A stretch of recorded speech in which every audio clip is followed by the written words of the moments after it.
नमस्कार, मैं विक्रम सिंह।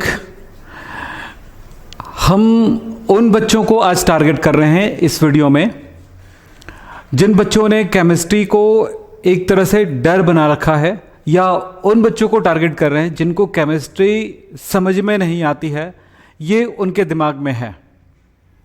हम आपको ये कहेंगे कि कोई भी चीज़ पढ़ें, किसी भी टॉपिक को पढ़ें तो उसका बेस होना ज़रूरी होता है। जैसे मैं आज लेने वाला हूँ केमिकल बॉन्डिंग, रासायनिक बंध।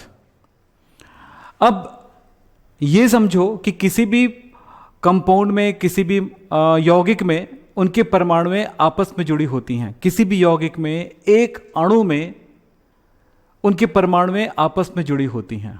मैंने कहा किसी भी यौगिक में, किसी भी कंपाउंड में अणुएं आपस में जुड़ी होती हैं। हो सकता है वो यौगिक हो, कंपाउंड हो, या हो सकता है कि वो तत्व ही हो, एलिमेंट ही हो, लेकिन अगर परमाणुएं आपस में जुड़ी हुई हैं, एलिमेंट आपस में जुड़ी हुई हैं, तो वो किस कारण से जुड़ा हुआ है, या जिस फोर्स से वो जुड़ा हुआ है, जिस आकर्षण बल से जुड़ा हुआ है, उनको हम कहते हैं केमिकल बॉन्डिंग। तो मैं यहां पर कह रहा था कि जीरो लेवल की पढ़ाई जो है, जीरो लेवल से अगर किसी चीज़ को ऊपर उठाना चाहते हो या कोई चीज़ समझ में नहीं आती है, तो आपको हमेशा ये समझना पड़ेगा कि हर टॉपिक कहीं ना कहीं जीरो लेवल से ही स्टार्ट होता है। तो अगर मैं इस टॉपिक को भी पढ़ा रहा हूँ आज, तो मैं ये कहूँगा अगर आपको आज से ज़्यादा कुछ भी ना पता हो तो भी ये टॉपिक आपको समझ में आएगा। बस ये समझना है कि इस वीडियो को शुरू से अंत तक पूरा देखना है। तो चलिए हम आगे बढ़ते हैं और बातें करते हैं। जीरो लेवल केमिस्ट्री क्लास में हम देखेंगे केमिकल बॉन्डिंग। केमिकल बॉन्डिंग यानी इसको कहते हैं हम रासायनिक बंध। रासायनिक बंध, अब ये क्या है इसे समझो। मैंने कहा जैसे आपने देखा होगा F2 लिखा हुआ है, O2 लिखा हुआ है, H2O लिखा हुआ है, CH4 लिखा हुआ है, NaCl लिखा हुआ है, इस तरह से Na2CO3 लिखा हुआ है। इस तरह के बहुत सारे कंपाउंड्स के फॉर्मूले होते हैं, और वो जो फॉर्मूला है या वो जो सूत्र है वो कैसे बन गया। तब हम एक सिंपल वे में कहते हैं कि भाई पानी के एक मॉलिक्यूल में, एक अणु में एक ऑक्सीजन होता है और दो हाइड्रोजन होता है, और वो आपस में जुड़े होते हैं। ये जोड़, ये जो आकर्षण है, वो आकर्षण ये कैसे बना, ये समझना है। और इसी आकर्षण को हम कहते हैं यहां पर केमिकल बॉन्डिंग। तो हम इनको बड़े धीरज से अगर समझना चाहें, सीखना चाहें, तो बड़े धीरज से सीखें, और बड़ी धीरज से ये बात समझ में आ जाती है। तो वो स्टूडेंट जो class 9th, 10th, 11th, 12th या जो आगे के एग्जाम दिला रहे हैं और उनको तकलीफ हो रही है, तो वो तकलीफ दूर कर दूंगा मैं यहाँ पे। और ध्यान रखिएगा कि अगर आपको जीरो लेवल से स्टार्ट करना है तो इनके 2-3 पार्ट तो जरूर बनेंगे। तो आज फर्स्ट पार्ट है केमिकल बॉन्डिंग का, ये समझ लो, ये पार्ट 1 है, और इस पार्ट 1 को बड़े ध्यान से देखिए, बड़े ध्यान से समझें। फिर सेकेंड पार्ट कुछ ही दिनों में वो भी लाऊंगा मैं आपके लिए। तो चलो देखें क्या है। यहां पर एक बात समझें, जैसे मैंने कहा था कि परमाणु के समूह से बने कण को हम अणु कहते हैं, मॉलिक्यूल। F2 एक मॉलिक्यूल है, जबकि F एक परमाणु है, एटम है। ये कण जो है ये परमाणु है, एटम है, एटम है। और यहां पर F2 लिखा है तो ये कहलाएगा अणु या मॉलिक्यूल। अब यहां पर समझने वाली बात है कि हम अणु किसे कहेंगे। अणु कहेंगे परमाणुओं के समूह से बने कण को। यहां पर एक परमाणु है, ऐसे ही कई परमाणु हैं, लेकिन वो अलग अलग है, तो इसको हम परमाणु कहेंगे, इनको हम परमाणु कहेंगे। लेकिन ये परमाणुएं आपस में इस तरह से जुड़ गई हैं तो ये 2 परमाणुओं से मिलकर बना होता है। ऐसे ही S8, इसमें 8 S परमाणुएं आपस में मिलकर के जुड़ी होती हैं, कुछ इस तरह से। सल्फर है यहां पर, एक सल्फर यहां पर, ऐसे इस तरह से 8 जगहों पर सल्फर है। ये क्राउन की तरह है, ऐसे राउंड है, लेकिन वो जिगजैग है, ऐसे ऐसे ऐसे ऐसे। पानी में ये ऑक्सीजन है और 2 हाइड्रोजन इस तरह जुड़े हुए हैं। ऑक्सीजन का एक परमाणु और हाइड्रोजन की 2 परमाणुएं इसमें जुड़ी हुई हैं। ये जो आकर्षण बल है वो किस तरह से हुआ, इन्हीं के बारे में हम जानकारी लेंगे। और हमेशा याद रखिएगा, 2 परमाणुओं के बीच में जो बंधन है, आकर्षण है, 2 परमाणुओं के बीच में जो आकर्षण है, उनको हम रासायनिक बंध कहेंगे, केमिकल बॉन्ड कहेंगे। तो चलिए देखें इनके बारे में, छोटी छोटी बातें हैं समझते हुए। केमिकल बॉन्डिंग का हमारे पास डेफिनेशन क्या होगा, परिभाषा क्या होगा। सिंपल परिभाषा करेंगे, बहुत टफ परिभाषाएं नहीं करेंगे जिससे हम उसको याद भी ना कर पाएं। तो यहां पर हमने लिखा हुआ है the force of attraction between their atoms in a compound is called chemical bond. तो कहा गया है कि यहां पर किसी भी यौगिक में, किन्हीं भी दो परमाणुओं के मध्य, किसी पर यौगिक में, उसके अणु में, उनके परमाणुओं के मध्य लगने वाला आकर्षण बल, यौगिक में उनके परमाणुओं के मध्य लगने वाला आकर्षण बल, अट्रैक्शन फोर्स बिटवीन एटम, आकर्षण बल उसके परमाणुओं के मध्य जो होता है उसी को केमिकल बॉन्ड या केमिकल बॉन्डिंग कहते हैं। यह केमिकल बॉन्डिंग इस प्रकार से होगा, एक कहलाता है आयनिक बॉन्ड, दूसरा कहलाता है सहसंयोजी बंध, कोवेलेंट बॉन्ड, और तीसरा कहलाता है उप सहसंयोजी बंध, कोऑर्डिनेशन बॉन्ड, या डेटिव बॉन्ड भी कहते हैं इसको, डेटिव बॉन्ड कहते हैं इसको।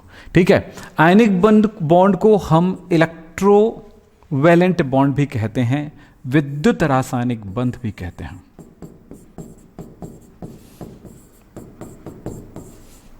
विद्युत रासायनिक बंध, इलेक्ट्रोवैलेंट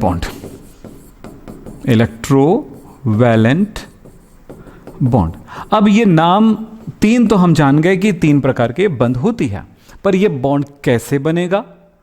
हम किन्हीं दो एलिमेंट्स को देख करके हम ये क्या कह सकते हैं कि वो उन दोनों के बीच में कोई आकर्षण होगा भी कि नहीं होगा, और आकर्षण होगा तो वो किस प्रकार का आकर्षण होगा? इन तीनों प्रकार में से जिस प्रकार का भी आकर्षण होगा उस प्रकार का बॉन्ड बनेगा।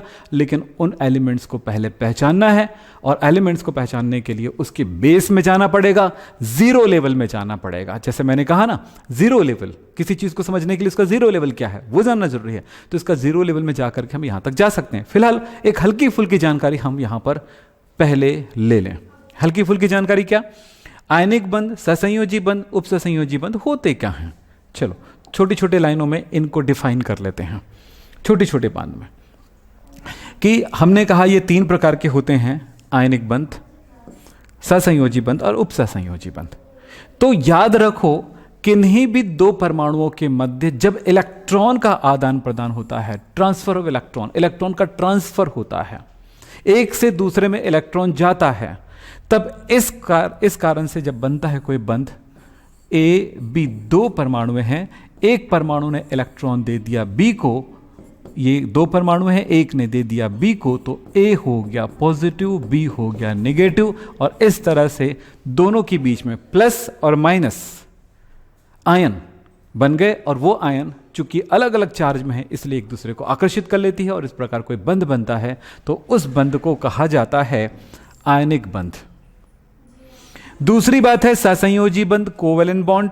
इलेक्ट्रॉनों के मध्य, परमाणुओं के मध्य इलेक्ट्रॉनों के साझे से जब बंध बनता है, कोई ए परमाणु है उसके पास कोई एक इलेक्ट्रॉन है, बी परमाणु है उसके पास कोई इलेक्ट्रॉन है, वो परमाणुओं का इलेक्ट्रॉन जो है इन दोनों के बीच में क्या बन गया? ए बी बन गया। और यहां पे क्या हुआ जरा देखो, ए का इलेक्ट्रॉन, बी का इलेक्ट्रॉन, दोनों एक दूसरे के साथ क्या करती? साझा कर रही। ये दोनों इलेक्ट्रॉन दोनों के लिए है। अगर मैं इसको इस तरह लिखूं तो मैं यहां पर इस तरह से लिखूं, ये इलेक्ट्रॉनों के साझे से हुआ। इसको हम दर्शा सकते हैं इलेक्ट्रॉन और बी का इलेक्ट्रॉन बी। यहां पर कोई भी चार्ज नहीं बनेगा क्योंकि ए का इलेक्ट्रॉन ए के पास ही है, बी का इलेक्ट्रॉन बी के पास ही है। लेकिन दोनों ने अपने अपने इलेक्ट्रॉन दोनों के मध्य रख लिया है, दोनों एक दूसरे के सहयोग में हैं, दोनों के एक दूसरे के साझे में, साझेदारी में है, पार्टनरशिप में है। तो इस प्रकार के बंध को कहा जाएगा सहसंयोजी बंध। इसको डिटेलिंग करने वाला हूं, छोटी छोटी बातों को जानना जरूरी है। इलेक्ट्रॉन के ट्रांसफर के कारण, आदान प्रदान के कारण, एक के द्वारा देना दूसरे के द्वारा लेने के कारण, दूसरे में इलेक्ट्रॉन का साझा होने के कारण, और तीसरे वाले बंध को हम ज्यादा गहराई में जाएंगे तो और ज्यादा स्पष्ट होगा। हम हल्के फुल्के रूप में कुछ इस तरह से कह सकते हैं कि कोई ए एटम है, ए परमाणु है, इसके पास इलेक्ट्रॉन पेयर है, और बी जो है उसके अंतिम कोश में कितना? 6 इलेक्ट्रॉन है, ऑक्टेट कंप्लीट करना है। ऑक्टेट मतलब अंतिम कोश में 8 इलेक्ट्रॉन कंप्लीट करना है, तब उस परमाणु से जिसके पास 2 इलेक्ट्रॉन होता है, यानी इलेक्ट्रॉन का जोड़ा होता है, इलेक्ट्रॉन का पेयर होता है, वो उन्हें प्रदान कर दी जाती है। तो इस प्रकार बने बंध को कहा जाता है उपसहसंयोजी बंध। इसलिए हमने यहां पर बोला है इलेक्ट्रॉन युग्मों के आदान प्रदान से बने बंध। यहां पर इलेक्ट्रॉन युग्मों के शेयरिंग से बने बंध भी कहा जाता है, लेकिन दोनों इस काम को नहीं करता है। अब यहां पर देखो, एक ने इलेक्ट्रॉन दिया तो प्लस हो गया, दूसरे ने लिया तो माइनस हो गया। यहां पर दोनों ने ही साझे में उपयोग किया, इसलिए यहां पर किसी पर प्लस और किसी पर माइनस चार्ज नहीं आता। लेकिन अगर हम ऐसा सोचते हैं कि ये इलेक्ट्रॉन इसको दान कर दिया गया होगा, तो फिर ऐसे में तो ए पर क्या हो जाना चाहिए था? देखें, ए पर तो डबल प्लस आ जाना चाहिए था, लेकिन नहीं, वो एक तरह से यहां पर इस एक तरह से यहां पर ए का इलेक्ट्रॉन पेयर ए के पास ही रहता है, परंतु बी के इलेक्ट्रॉन जो खाली स्थान है उस जगह पर जहां पर इलेक्ट्रॉन की आवश्यकता है 2 इलेक्ट्रॉन की, उनको देता है, उनका सहयोग करता है। तो एक तरह से सहयोग करने वाला बंध है, आदान प्रदान भी नहीं है। तो इस आदान प्रदान की जगह पर हम साझा भी कह सकते हैं, इलेक्ट्रॉन युग्म का साझा यानी कि शेयरिंग कह सकते हैं। तो इलेक्ट्रॉन युग्म का शेयरिंग कह सकते हैं। तो यहां पर इलेक्ट्रॉन शेयरिंग है, एक तरह इलेक्ट्रॉन युग्म का आदान प्रदान जैसा भी है, और दूसरी बात होता है कि इनके मध्य एक तरह से उनका सहयोग है। इनके इलेक्ट्रॉन उन्हीं के पास रहेगा, ए के इलेक्ट्रॉन जो है, और बी के पास जो है वो इलेक्ट्रॉन जा करके उनका सहयोग करता है। अब इस चीज को हम थोड़े डिटेल में और बात करेंगे, थोड़ा समय और आपसे बातचीत करूंगा और ये बात आपको समझ में आने लगेगी। तो कुछ कीवर्ड्स है, कुछ छोटे छोटे शब्द हैं आयनिक बॉन्ड के साथ इलेक्ट्रॉन का शेयरिंग। तो यहाँ पर एक्सचेंज यानी कि स्थानांतरण या करना, इलेक्ट्रॉन एक्सचेंज करना, इलेक्ट्रॉन ट्रांसफर कह सकते हैं, इलेक्ट्रॉन ट्रांसफर करना। और यहाँ पर सेकंड में क्या पता है, इलेक्ट्रॉन शेयरिंग होता है, इलेक्ट्रॉन की साझेदारी होती है, तो इलेक्ट्रॉन शेयरिंग होता है। यहाँ पर इलेक्ट्रॉन का जो है, यहाँ पर एक्सचेंज करके यहाँ पर वही बात कहूँगा, इलेक्ट्रॉन पेयर का ट्रांसफ़र है, ट्रांसफ़र इलेक्ट्रॉन पेयर का है। तो यहाँ पर क्या कह सकते हैं, यहाँ पर भी हम शेयरिंग वर्ड्स यूज़ कर सकते हैं, या हम यूज़, तो यहाँ पर कंफ्यूज होने की ज़रूरत नहीं है। जब पूरे डिटेल में जाते हैं ना, तो ये ऑर्बिटल की थ्योरी में बहुत आसानी समझ में आता है, वैलेंस बॉन्ड थ्योरी में बहुत ही ज़्यादा आसानी से समझ में आती है, क्योंकि एक्चुअली जैसे जैसे डीप में जाते जाओगे समझ में आने लगेगा। तो मैं सबसे पहली बात यह है कि आयनिक बॉन्ड को बहुत डिटेल में पढ़ाने वाला हूँ आगे जा करके। तो और दूसरी बात, अगर आपको बहुत ही ज़्यादा डीप में जाना होगा केमिकल बॉन्डिंग को समझने के लिए, तो मैं नीचे आपको इस चैप्टर का लिंक दे दूंगा, जिससे क्या होगा कि उस पूरे चैप्टर को अगर लाइन वाइज करते जाओगे, वैलेंसी कैसे निकाला जाता है, इलेक्ट्रॉनिक कॉन्फ़िगरेशन कैसे निकाला जाता है, फिर वैलेंसी कैसे निकाली जाती है, फिर उसके बाद वो एलिमेंट्स कैसे आपस में बॉन्ड करने के लिए एक दूसरे को अट्रैक्ट करते हैं, ये सारी जानकारी अगर डीप में जाओगे तो ज़्यादा ग्रो कर पाओगे। फिलहाल हम ये चाहते हैं कि छोटी छोटी बातें आपको समझ में आने लगे और फिर हम आगे बढ़ते जाएंगे। तो हम एक एक करके एक एक बॉन्डिंग को समझने चाहते हैं, तो इसके लिए एक सिस्टम अपनाते हैं और आपको वो समझाते हैं। तो सबसे पहले तो ये समझना होगा कि इन तीनों टाइप के बॉन्डिंग के लिए, इन तीनों टाइप के बंधों को समझने के लिए बहुत ज़रूरी होगा कि हम टाइप्स ऑफ एलिमेंट को ज़रूर समझें, यानी तत्वों के प्रकार जो एलिमेंट्स होते हैं। अब ये कई बच्चों ने इस तरह से पूछते हैं, सर एलिमेंट्स कैसे पता चलेगा कि ये एलिमेंट है यानी तत्व है, ये यौगिक है, ये मिश्रण है ना, एलिमेंट, कंपाउंड और मिक्सचर, ये कैसे पता चलेगा? अब बहुत ज़्यादा समझाने से अच्छा है कि शॉर्ट में बता दें। तो शॉर्ट में बताने का एक तरीका होता है कि भाई पीरियोडिक टेबल में जो जो दिखता है ना, वो सब एलिमेंट्स हैं, वो सब तत्व हैं। आवर्त सारणी में जो जो दिखते हैं, hydrogen, sodium, potassium, hydrogen, lithium, sodium, potassium, rubidium, caesium, francium, अरे जो भी कार्बन, नाइट्रोजन, प्लेटिनम, आयरन वगैरह, जो दिखता है पीरियोडिक टेबल में, जो भी चीज़ें दिखती हैं, वो सारे एलिमेंट्स, वो प्योर है, एक समान परमाणुओं से बना हुआ पदार्थ होता है, उसे हम कहेंगे एलिमेंट, कहेंगे तत्व कहेंगे। लेकिन दो अलग प्रकार, दो या दो से अधिक प्रकार के परमाणुओं के निश्चित अनुपात से मिलकर जब कोई पदार्थ बनता है निश्चित अनुपात, तब उसे यौगिक कहते हैं। जैसे मैंने कहा कि Na2CO3 ये कंपाउंड कहलाएगा, क्योंकि इसमें देखो सोडियम की 2 परमाणु में, कार्बन की 1 और ऑक्सीजन की 3 परमाणु मिलकर बना हुआ, तो ये यौगिक कहलाएगा, कंपाउंड कहलाएगा। लेकिन जैसे मैं आयरन की बात करूं तो उसमें आयरन का ही परमाणु होते हैं, तो वो एलिमेंट कहलाएगा। लेकिन मिक्सचर का मतलब क्या हुआ? 2 या 2 से अधिक प्रकार के जो यौगिक है, कंपाउंड है, वो आपस में मिल जाए, या 2 या अधिक एलिमेंट्स है आपस में मिल जाए अनिश्चित अनुपात में, या एलिमेंट और कंपाउंड यानी तत्व और यौगिक वो भी अनिश्चित अनुपात में मिल जाए, तो वो मिश्रण कहलाएगा। बस वो आपस में रिएक्शन ना करें। तो इस तरह से यहां पर तत्व, यौगिक और मिश्रण की बात चल रही है। हम यहां पर तत्व के प्रकारों के बारे में बातचीत कर रहे हैं। तत्व, टाइप्स ऑफ एलिमेंट्स। जो एलिमेंट्स होते हैं वो मूल रूप से 3 प्रकार के होते हैं। आप जानिए इस चीज को, मैं यहां पर आपको समझा देता हूं। तत्वों के प्रकार, तत्वों के प्रकार, टाइप्स ऑफ एलिमेंट। एलिमेंट्स मूल रूप से 3 प्रकार के होंगे। एक होगा धातु, मेटल। दूसरा टाइप है अधातु, नॉन मेटल। और तीसरा होता है उपधातु, मेटेलॉइड। तो धातु तत्व कितने प्रकार के हुए? 3 प्रकार के हुए। इनको पहचानने का क्या तरीका होगा ये मैं आपको बता रहा हूं। सिंपल एक तरीका अपनाएंगे, पीरियड टेबल। अब केमिकल बॉन्डिंग में जा रहे हो तो केमिकल बॉन्डिंग एक लेवल है, तो उसका 0 लेवल एलिमेंट्स है। एलिमेंट्स के 0 लेवल को जब समझेंगे तो केमिकल बॉन्डिंग आपको इजीली समझ में आएगा। मतलब समझ में आ गई होगी कि मेरा कहना है कि कभी भी किसी चीज को समझना चाहते हो तो उसके बेस पॉइंट आपको क्लियर रहना चाहिए। तो वो बेस को मैं आपको बता रहा हूं, उस 0 लेवल की बात बता रहा हूं। ध्यान से समझेंगे, फिर आपके लिए काफी आसान हो जाएगा उस चीज को समझा पाना। तो चलिए यहां पर इस पीरियड टेबल को एक बार देखो तो आपको क्लियर पता चल जाएगा कि कौन सा धातु है, कौन सा अधातु है, कौन सा उपधातु है।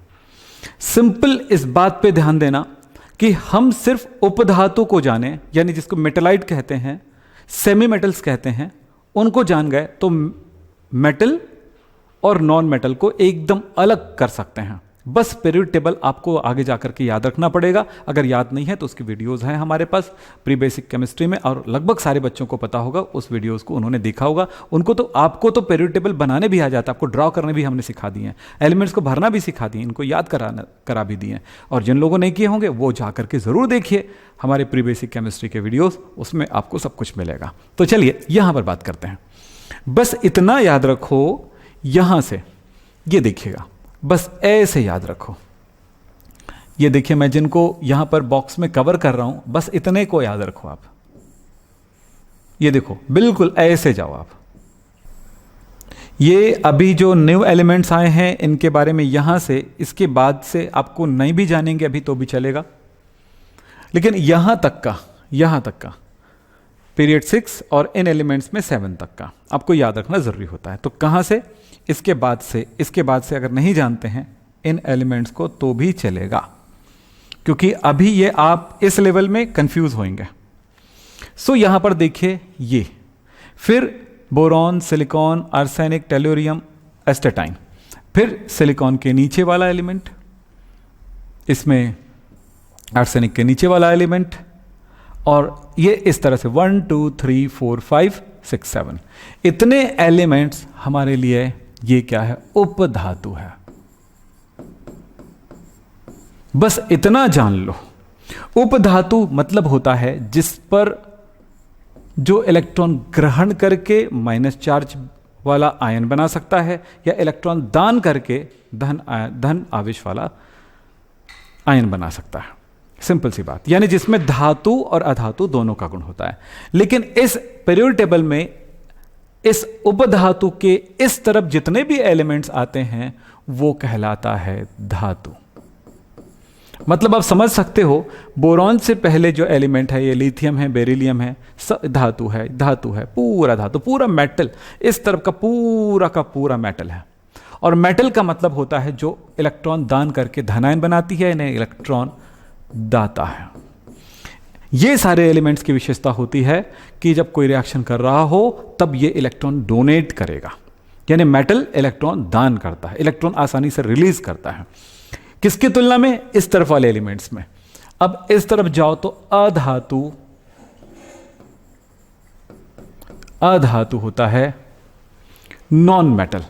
तो ये इसकी विशेषता होती कि इलेक्ट्रॉन ग्रहण करे, ग्राही हो। अब यहां पर समझने वाली बात है कि ये इलेक्ट्रॉन दाता है।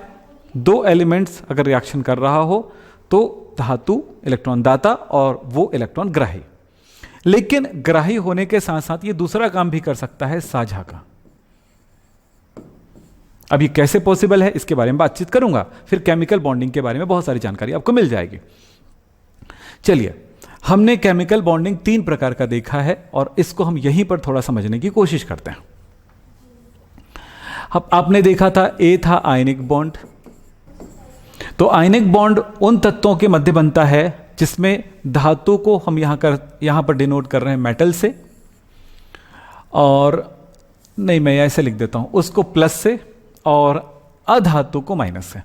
तो याद रखो, एक पॉजिटिव एलिमेंट है और एक नेगेटिव एलिमेंट है, यानी कि एक धातु और दूसरा अधातु आपस में मिलते हैं, रिएक्शन करते हैं तो वो आयनिक बॉन्ड बनाएगा, वो आयनिक बॉन्ड बनाएगा। बस इतना जानकारी में ले लो अभी कि कौन आयनिक बॉन्ड बनाता है, सिर्फ इस पीरियड टेबल को देख करके तो पता यह चलता है कि इस तरफ वाले जितने एलिमेंट हैं वो इस तरफ वाले एलिमेंट से रिएक्शन करके वो आयनिक बॉन्ड बना सकती है। ध्यान रखिएगा। दूसरी बात होता है कि बी मैंने आपको बताया था, वो है कोवेलेंट बॉन्ड, यानी कि सहसंयोजी बंध, कोवेलेंट बॉन्ड। तो दोनों नेगेटिव, मतलब सिर्फ इधर वाला ही एलिमेंट अगर आपस में रिएक्शन कर जाए तो वो कोवेलेंट बॉन्ड बनाएगा, सहसंयोजी बंध बनाएगा। इस बात पे जरूर ध्यान देना कि ये जो 18वें ग्रुप का एलिमेंट है, ये वाला ग्रुप, ये 18th ग्रुप का एलिमेंट है, इसको जीरो ग्रुप भी कहते हैं, इसको जीरो ग्रुप कहते हैं। ये किसी से रिएक्शन नहीं करती है, तो इनके साथ कोई रिएक्शन नहीं करेगा, ये किसी से रिएक्शन नहीं करती है, जीरो ग्रुप एलिमेंट है। लेकिन इधर वाला जितने भी एलिमेंट्स है अब वो सब रिएक्शन करने लगेगा। आपको यह बता दिया गया कि ये अधातु है कितने। अब देखो, अगर इसको मार्किंग करें तो कितने अधातु है, ये देखो इतनी ही एलिमेंट आप समझ रहे हो कि ये अधातु है, इतने ही अधातु है।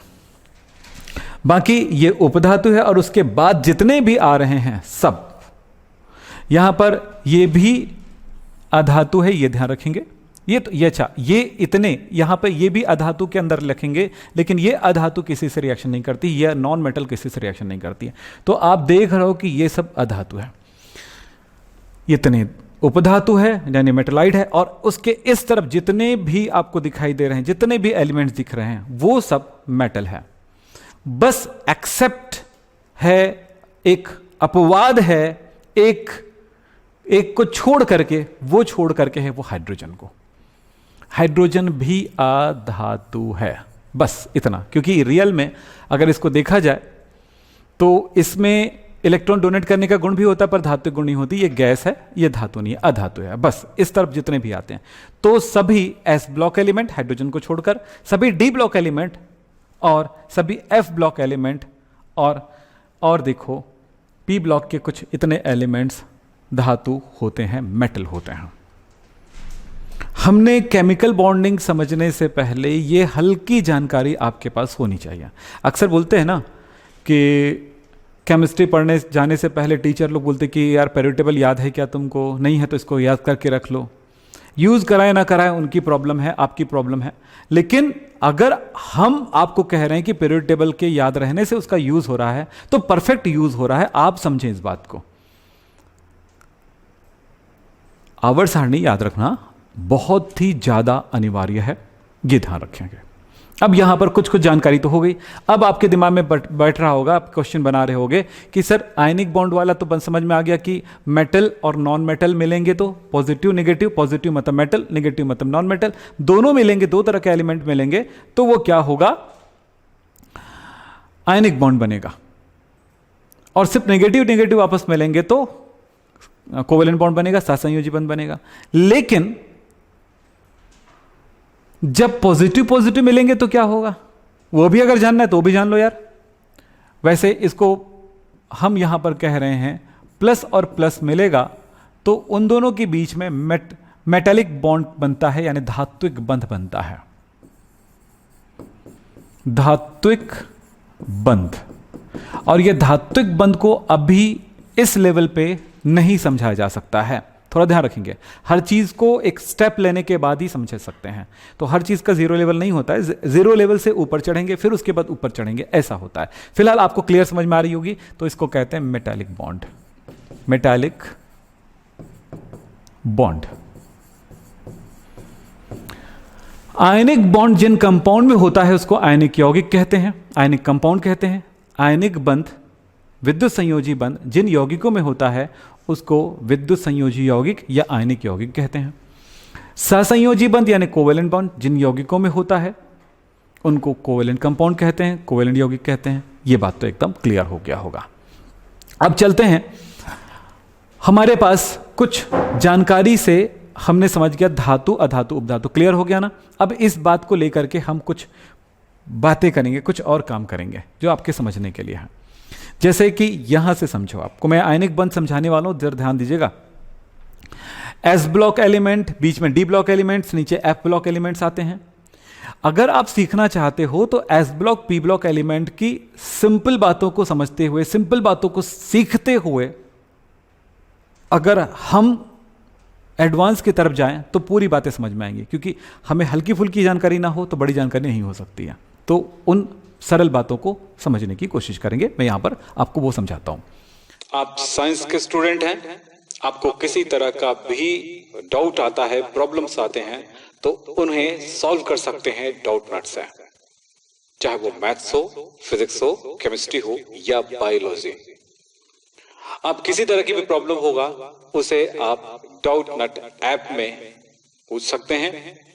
और आप 8,400 और 400 व्हाट्सएप नंबर है, इस व्हाट्सएप में आप अपना डाउट भेज सकते हैं और अपना सॉल्यूशन पा सकते हैं। सबसे पहला काम करें कि इनकी वैलेंसी यानी कि संयोजकता, मैं आपको एक काम करता हूं, इसका ग्रुप नंबर दे देता हूं। ग्रुप, वर्ग या समूह, ये समूह बस याद रखो तो काम बहुत अच्छे से चलेगा। तो ये पहला ग्रुप है और ये दूसरा ग्रुप है। ये इसको कहते हैं 13, 14, 15, 16, 17, ये 18 ग्रुप कहलाती हैं। लेकिन अगर हम ओल्ड सिस्टम में जाएं, ओल्ड सिस्टम में अगर ग्रुप कहें तो इनको कहते हैं फर्स्ट ए, इनको कहते हैं सेकंड ए, इनको बोलेंगे third A, fourth A, 5A, 6A, 7A, 8A। अभी इससे क्या पता चला कि सर आप पीरियोडिक टेबल्स पढ़ा रहे हो कि केमिकल बॉन्डिंग पढ़ा रहे हो? आपके दिमाग में वही चल रहा होगा, केमिकल बॉन्डिंग ही पढ़ाने वाला हूं। ये इससे निकाल करके आपको केमिकल बॉन्डिंग को सरल करने वाला हूं, आसान बनाने वाला हूं। अब ध्यान रखिएगा, बस केमिकल बॉन्डिंग के एक स्टेप को मैं आपको समझा के आपको घर भेजने वाला हूं, तो वो आपको समझ में आ जाएगा। ठीक है, तो चलो देखो। तो ये ग्रुप है, ये ग्रुप जो है वो क्या बताता है, आप ध्यान रखेंगे। ग्रुप यानी कि समूह, समूह का जो नंबर है वो बताता है संयोजी कोश में कुल इलेक्ट्रॉनों की संख्या को, संयोजी कोश में उपस्थित कुल इलेक्ट्रॉनों की संख्या को, इलेक्ट्रॉनों की संख्या को कुल ये जो वैलेंस सेल में इलेक्ट्रॉन जो होते हैं उनको कहा जाता है संयोजी इलेक्ट्रॉन या valence electron, number of valence electron या संयोजी इलेक्ट्रॉन। तो वैलेंस ऑफ क्या बोलते हैं, नंबर ऑफ वैलेंस इलेक्ट्रॉन, या क्या बोलते हैं, संयोजी इलेक्ट्रॉनों की संख्या कहा जाता है, यानी संयोजी इलेक्ट्रॉन कहा जाता है। तो किसी भी ग्रुप में जितने इलेक्ट्रॉन होते हैं, कोई भी एलिमेंट किसी ग्रुप में होता है तो उस ग्रुप का नंबर देख लो क्या है। अगर एक है, 1A है या 2A है, 3A है, 4A है, 5A है, तो यह समझ में आ जाएगा ग्रुप नंबर के बेस पर कि उस एलिमेंट के लास्ट सेल में कितना इलेक्ट्रॉन है। अब मैं आपको यह बात ऐसे हल्के तौर पे आपको समझाता हूं। मैंने किसी भी आंख बंद करके मैं किसी भी एलिमेंट पर ऐसे गोला लगा देता हूं।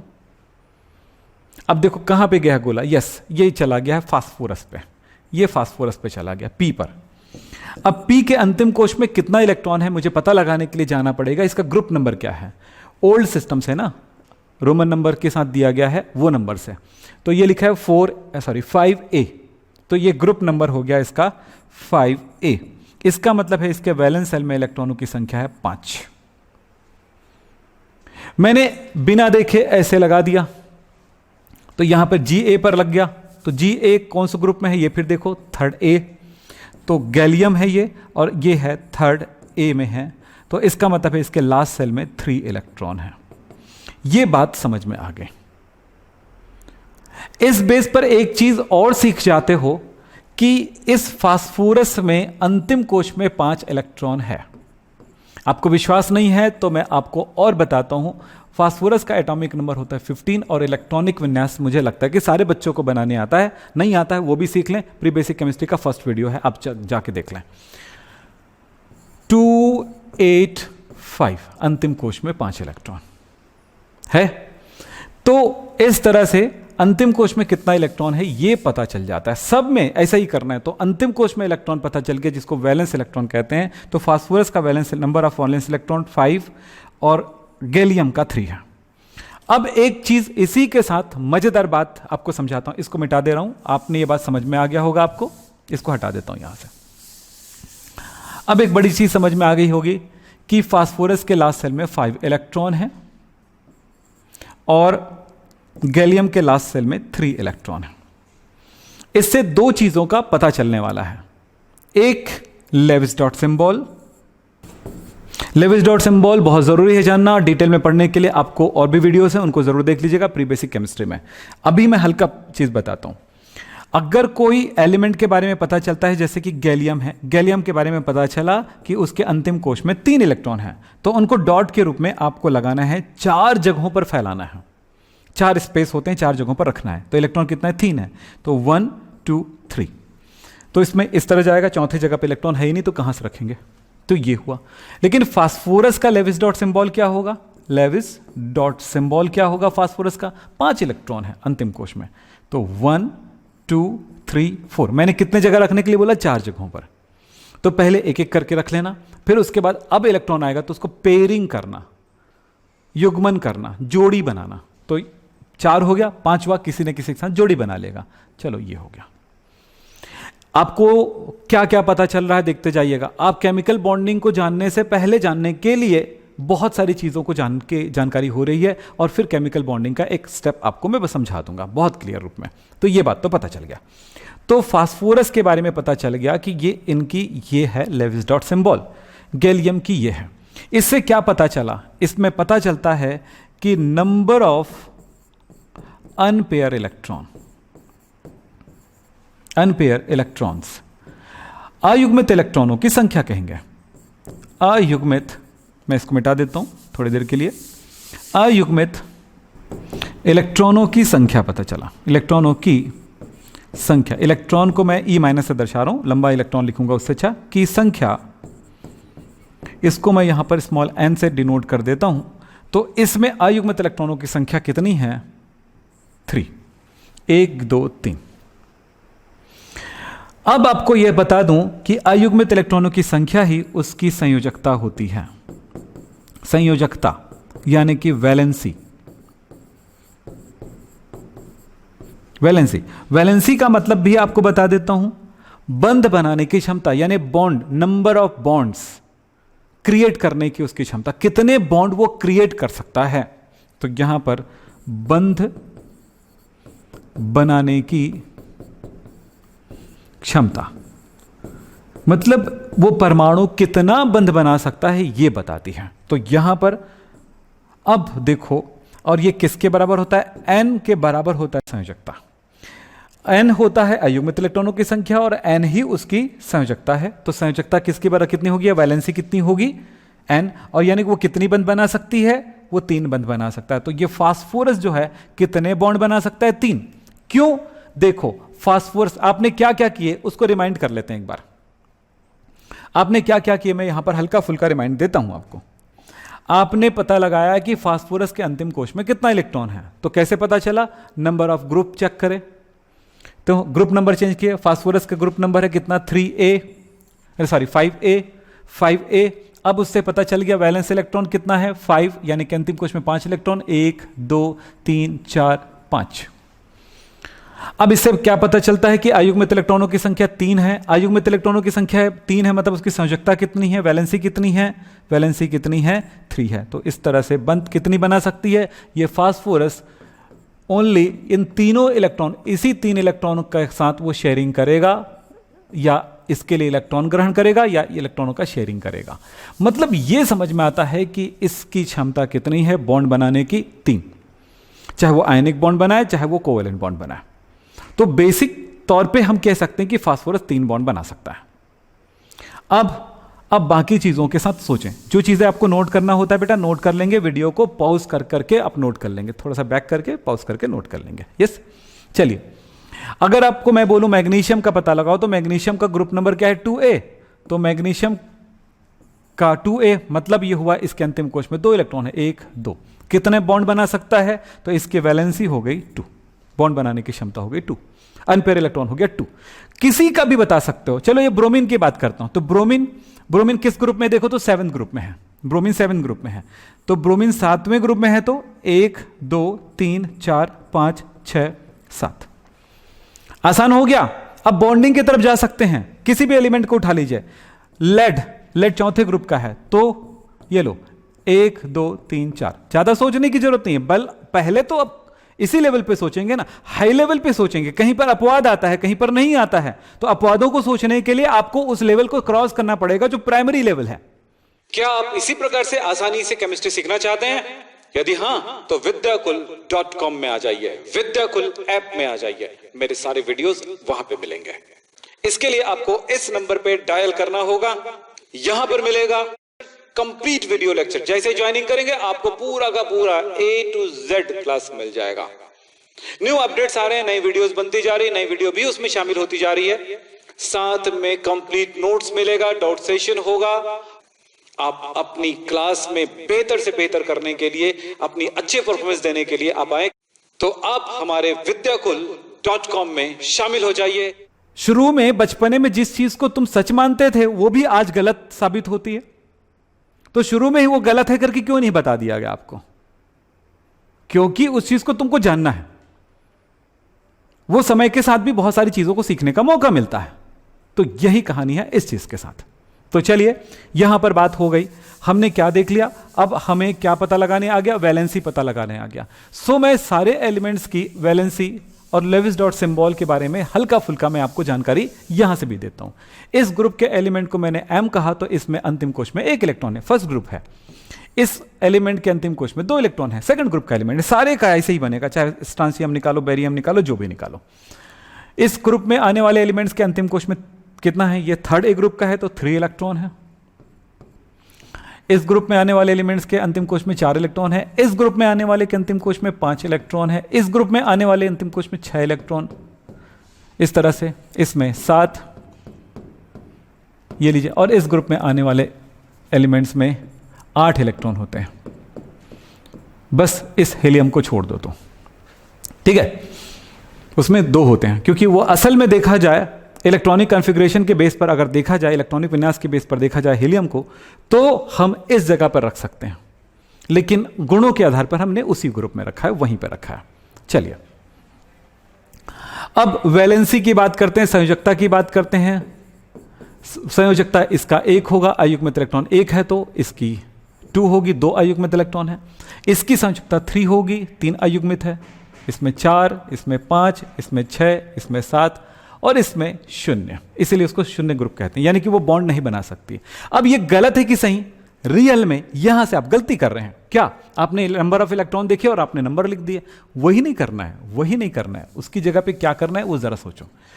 ये गिनना है अनपेयर इलेक्ट्रॉन, 1 2 3 3, एक इसमें 4 है, 1 2 3 4 4, इसमें है 1 2 3, 3 ही पेयर है, इसमें 3, इसमें 2 3 अनपेयर है, अनपेयर ना, नंबर ऑफ अनपेयर इलेक्ट्रॉन्स, अयुग्मित इलेक्ट्रॉनों की संख्या 3, इसमें 2, इसमें 1 और इसमें 0। एक भी अयुग्मित इलेक्ट्रॉन नहीं है क्योंकि 8 इलेक्ट्रॉन है, एम पर 8 इलेक्ट्रॉन, 1 2 3 4 5 6 7 8, और एन की वैल्यू कितनी? 0। सो वैलेंसी 0।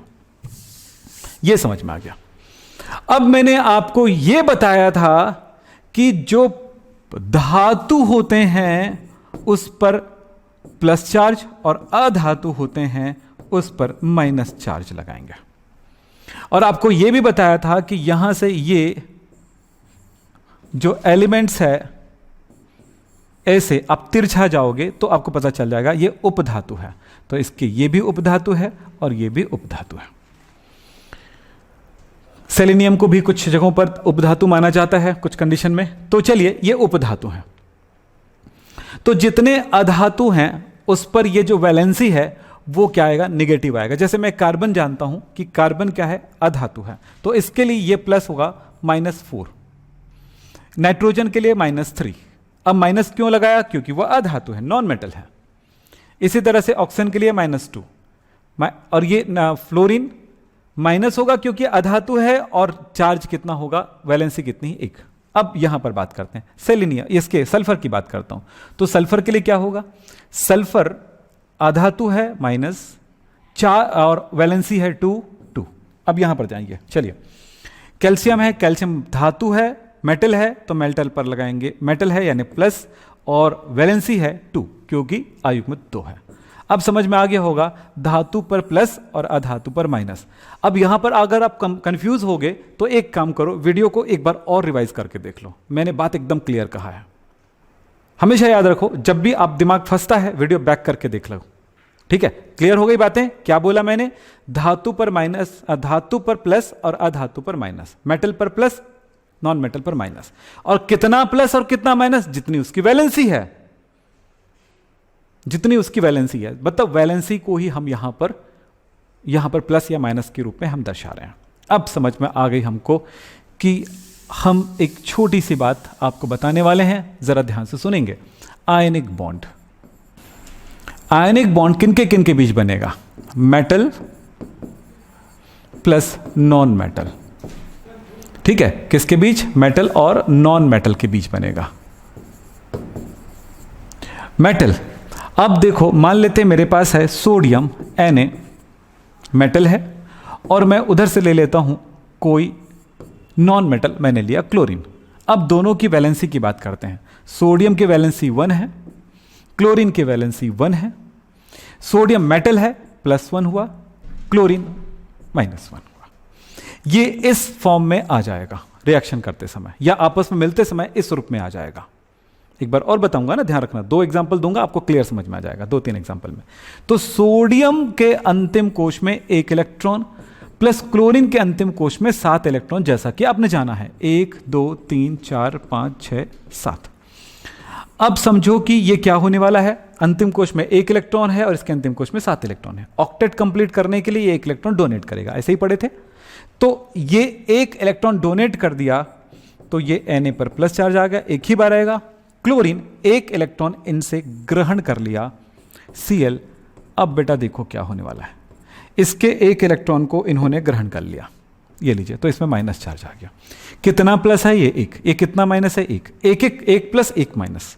सो 1 इलेक्ट्रॉन इसको दिया, इसने 1 इलेक्ट्रॉन ग्रहण किया, तो इन दोनों के बीच में एक आकर्षण आया। तो Na+1 लिखने की जरूरत नहीं पड़ती ना, ब्रैकेट में Cl माइनस, ये लीजिए, और इस पे इलेक्ट्रॉन्स इस तरह से, ये ऐसे दर्शा सकते हैं, यानी कि फाइनली ये बनाया NaCl। अब ये जितना क्लियर आपके दिमाग में गया होगा उससे ज़्यादा क्लियर और भी होगा जब हम इलेक्ट्रॉनिक कॉन्फ़िगरेशन के साथ समझाएंगे।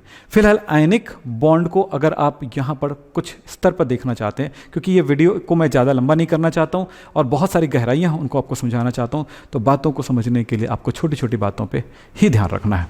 और भी बातें समझाएंगे केमिकल बॉन्डिंग के लिए, थोड़ा सा और देख लो, फिर उसके बाद हम आगे बढ़ते हैं। एक दो एग्जाम्पल और बताता हूँ इस तरह से। अब और देखो, तो आयनिक बॉन्ड कब बनता है? मेटल और नॉन मेटल के बीच में। चलो मैंने एल्यूमिनियम को लिया, क्लोरीन को लिया। एल्यूमिनियम के अंतिम कोश में कितने इलेक्ट्रॉन होते हैं? 3। क्लोरीन के अंतिम कोश में कितने होते हैं? 7। ये लीजिए, इधर स्पेस नहीं है तो मैं नीचे लिख रहा हूं ना। एल्यूमिनियम की वैलेंसी है 3 और ये क्या है? मेटल है। आपको जानते हो मेटल है, मेटल है मतलब ये इलेक्ट्रॉन डोनेट करेगा, तो ये इलेक्ट्रॉन, तो ये हो गया एल्यूमिनियम है, वैलेंसी 3 है, डोनेट करेगा प्लस, मतलब ये तीनों इलेक्ट्रॉन डोनेट करेगा।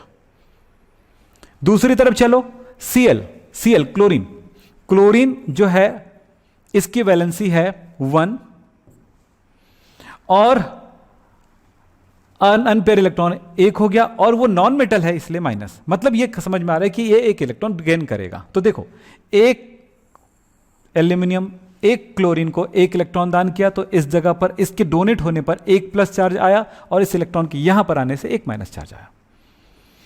लेकिन ये 2 और इलेक्ट्रॉन है जिसको डोनेट करना चाहता है। क्यों? ऑक्टेट कंप्लीट करना है। क्यों? क्योंकि उसके अंतिम कोश में 3 अनपेयर इलेक्ट्रॉन है, 3 अनपेयर है, और चूंकि वो मेटल है, मेटल इलेक्ट्रॉन डोनेट करेगा ही करेगा। ये बात समझो बिल्कुल आसानी से। तो क्लोरीन हमें 1 और लेना पड़ेगा, वो भी 1 इलेक्ट्रॉन इसको डोनेट कर देगा, 1 प्लस और आ गया और इसमें 1 माइनस आ गया, फिर 1 और क्लोरीन चाहिए, तो इस तरह से 3 क्लोरीन। तो मैं इसको लिखते समय कैसे लिखूं इसको समझो आप। एल्यूमिनियम 1 2 3, मैं इलेक्ट्रॉनिक कॉन्फ़िगरेशन के बेस पर भी समझा दूंगा, पर उसके लिए आपको इस लेवल को क्रॉस करना पड़ेगा। ठीक है, चलो। Cl अंतिम कोश में 7 इलेक्ट्रॉन। अब आप ये समझ चुके हो कि ये तीनों इलेक्ट्रॉन डोनेट करना है, तो ये तीनों इलेक्ट्रॉन डोनेट करेगा इसलिए प्लस चार्ज, मेटल है इसलिए प्लस चार्ज, डोनेट करेगा इसलिए प्लस चार्ज, क्योंकि मेटल मतलब इलेक्ट्रॉन दाता, धातु। ठीक है, अब यहां पर ध्यान दो। दूसरी बात है कि 3 इलेक्ट्रॉन इसने डोनेट किया, तो क्लोरीन तो एक ही इलेक्ट्रॉन गेन कर सकती है क्या? Cl-1 हो सकती है। तो हमें इस काम के लिए 3 क्लोरीन की जरूरत है, 3, तो ये हो गया 3। तो हमें फाइनल क्या मिलने वाला है? Al+3, और क्लोरीन के पास ये जो डॉट्स हैं वो पहले कितना था? 7 था, अब हो गया 8 माइनस, और ये कितने बार हो गया? 3 बार, यानी कि AlCl3 बनेगा। हमने थोड़ा आयनिक बॉन्ड को एक्सप्लेन किया है सरल मेथड से। इसी सरलता को बनाए रखने के लिए, आपको समझने के लिए इन बातों पे ध्यान देना है। आप जरा ध्यान दीजिएगा, जो जो बातें यहां पर पढ़ाया जा रहा है, जो जो बातें बताया जा रहा है, इस पे थोड़ी प्रैक्टिस चाहिए आपको। अब कुछ और बातें कर लेते हैं, हल्की फुल्की बातें। हम इसको कई तरह से और बोलते हैं, जैसे कि एक सिंपल तरीका में NaCl के बारे में बात कर दूं। Na और Cl मिलते हैं तो बनता है NaCl। जवाब ये है कि क्यों बनता है, तो सीधी सी बात है, Na की वैलेंसी है +1 और Cl की -1 है, तो भैया ये प्लस है, ये माइनस है, ये अच्छा ये 1 है तो ये इसकी संख्या बन गई, और ये 1 है तो इसकी संख्या बन गई। सो फाइनल क्या मिल गया? Na1 और Cl1, तो ये बन गया NaCl फाइनल। दूसरे तरह से आप सोचते हैं, और इसी चीज़ को सोचते जाओ, कई अलग अलग एग्जाम्पल को लेकर के फिर बातें करेंगे। और जैसे एल्यूमिनियम है और ऑक्सीजन है, इनके मिलने से क्या होगा? एल्यूमिनियम धातु है तो प्लस, एल्यूमिनियम धातु है तो प्लस, ऊपर वैलेंसी है 3। क्यों 3? क्योंकि अंतिम कोश में 3 अयुग्मित इलेक्ट्रॉन होते हैं, ये बन रहा है। और ऑक्सीजन 6वें ग्रुप का एलिमेंट है, और उसमें अयुग्मित इलेक्ट्रॉन कितने मिल रहे हैं? देखो तो अनपेयर इलेक्ट्रॉन 2 मिल रहे हैं, तो ये 2 हुआ, और उप अधातु है तो माइनस, तो क्या हुआ? -2 माइनस या -2 जैसा भी एक ही मतलब होता है, तो हम इस तरह से लिख सकते हैं। तो ये 3 इधर आ गया और ये 2 इधर आ गया, तो बन गया Al2O3 बन गया। इस तरह से हम सोच सकते हैं। अब ये कौन सा कंपाउंड है? चूंकि एक मेटल है और दूसरा नॉन मेटल है, इसलिए वो बना रहा है आयनिक कंपाउंड। अब आपके दिमाग में बैठ रहा होगा कि सर इस तरह समझने में तो बड़ा तकलीफ है। कोई तकलीफ नहीं है, बिल्कुल इजी है। मैंने आपको जो बताया, आप एक बार में नहीं आता क्लियर तो दूसरी बार में देखो और उसको प्रैक्टिस करके देखो। किसी भी मेटल, नॉन मेटल और किसी भी मेटल को मिलाकर देखो। अब आपके दिमाग में होगा कि सर मैं चाहूँ तो क्या पोटेशियम को मिला सकता हूँ ऑक्सीजन, जिसके साथ जिसको मिलाना चाहो, प्लस वाले को माइनस वाले के साथ आप मिला लो, मेटल को नॉन मेटल के साथ आप मिला लो तो आयनिक कंपाउंड बनेगा। अब बात एक और होता है कुछ बच्चों के दिमाग में, हमारे टीचर ने तो इलेक्ट्रॉनिक कॉन्फ़िगरेशन के बेस पर बताया तो वो बता दें। तो चलिए कोई बात नहीं, हम सोडियम के बारे में बात करते हैं। सोडियम के एटॉमिक नंबर होता है 11, तो होगा 281। दूसरी बात है क्लोरीन, एटॉमिक नंबर 17, तो इलेक्ट्रॉनिक कॉन्फ़िगरेशन होगा 287। अब देखो हम आगे चलते हैं। ऑक्टेट कंप्लीट करने के लिए ये 1 इलेक्ट्रॉन डोनेट करता है। ये अंतिम कोश में 1 इलेक्ट्रॉन है, इसके अंतिम कोश में 7 इलेक्ट्रॉन है। इस तरह भी समझ सकते हो। तो ये इस तरह के समझने के लिए फिर हमको काफ़ी एक प्रैक्टिस चाहिए रहेगा। तो अगर इसी तरह से बहुत बड़ा प्रैक्टिस चाहिए एक एक पॉइंट को समझने के लिए, तो एक काम करो, आप केमिकल बॉन्डिंग का मैं लिंक दे रहा हूँ नीचे, वहाँ पर जाके देखना। चैप्टर नंबर 4 है 11th में, बहुत बढ़िया से सिखाया गया, उसको ज़रूर देखिएगा और उस गहराई तक जाना ज़रूरी है। तो आपको मैंने कहा कि बिल्कुल 0 पॉइंट से आपको उठना है, तो यही 0 पॉइंट है इस चैप्टर को समझने के लिए, इस चीज़ को सीखने के लिए। तो वही बात बता रहा हूँ बिल्कुल सिंपल वे में, पीरियड टेबल को लेकर के। चलो, ये 1 इलेक्ट्रॉन डोनेट करेगा इसको, यानी कि इसको। तो क्या हुआ, ये देखो, सोडियम ने 1 इलेक्ट्रॉन डोनेट किया तो प्लस चार्ज आ गया, और इसने 1 इलेक्ट्रॉन को इनके माइनस चार्ज आ गया। इलेक्ट्रॉन आया, पहले तो 7 था, एक मैं थोड़ा दूसरे तरह से दिखा देता हूँ, ये दिखा दे कैसे क्रॉस टाइप का दिखा दे, वो इलेक्ट्रॉन ही है, डॉट ही है। अब इसमें इलेक्ट्रॉनिक कॉन्फ़िगरेशन क्या हो गया, 288, और ये हो गया 288, क्योंकि तब इस तरह से अंतिम कोश में 8 इलेक्ट्रॉन हो जाए तो कोई भी एलिमेंट स्थायी हो जाता है, और इस प्रकार से स्थायी हो गया और ये बना लेता है Na+ और Cl- दोनों जुड़ जाते हैं, और इस प्रकार से दोनों मिलकर के क्या बना लिया, NaCl। अब हम सिर्फ NaCl को ही नहीं करना है, हमको और भी एलिमेंट्स को मिलाकर देखना है और बनाना है। यहां पर बहुत ज्यादा प्रैक्टिस नहीं कराया जा रहा है, बस आपको बताया जा रहा है कि इस तरह से काम करना है। और पेन और कॉपी लेकर अगर आप नहीं बैठे हो तो आपके दिमाग से सब कुछ वॉश। थोड़ी थोड़ी देर में पॉज किया करो, प्ले किया करो, देखा करो। और अगर ये क्लास आपको बहुत अच्छी लगी होगी तो बिल्कुल लाइक कीजिएगा, अच्छी लगी है अपने दोस्त को शेयर करिएगा कि वो भी सीख जाए। और दूसरी बात, अगर चैनल में पहली बार आया बेटा तो सब्सक्राइब कर लीजिए ये चैनल, क्योंकि आपके लिए बहुत ही फायदेमंद है।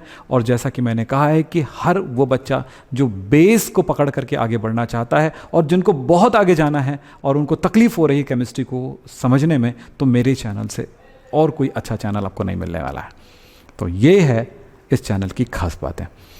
तो आप सब मेरे चैनल के साथ जुड़े रहें और इस चैनल को आप शेयर करें, आगे बढ़ाएं। बस एक लाइक और हमारी एनर्जी डबल। तो आप सब यही करें। तो आज की क्लास यहीं पे समाप्त करते हैं। नमस्कार, धन्यवाद, थैंक यू।